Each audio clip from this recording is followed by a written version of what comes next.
difference between America and Kenya is opportunities. My family, like you said, my family didn't come from much.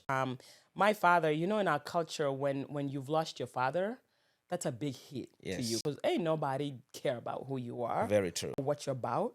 Like your father is the pillar of the family, the community. And so when you lose that, my dad lost his father when he was 5 years old.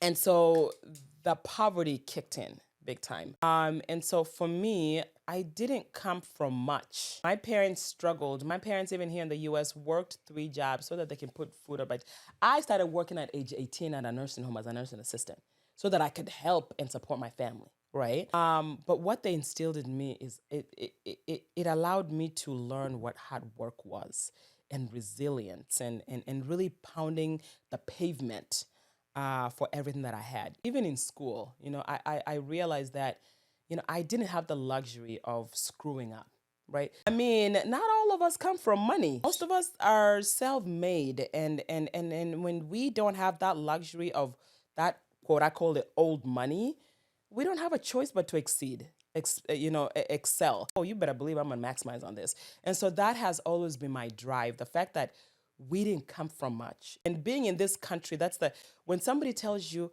hey, what's the difference between America and Kenya? I tell them opportunities. Difference between America and Kenya is opportunities. Here you can come and as nobody and make something of yourself. That's the beauty of democracy here in the US. And so for me to be sitting here, not only is it God's grace, but it's also hard work and understanding that I didn't have a choice. The only choice I had was to succeed one way or another. And so everything that I've tried to do has been from that mentality of I don't come from much.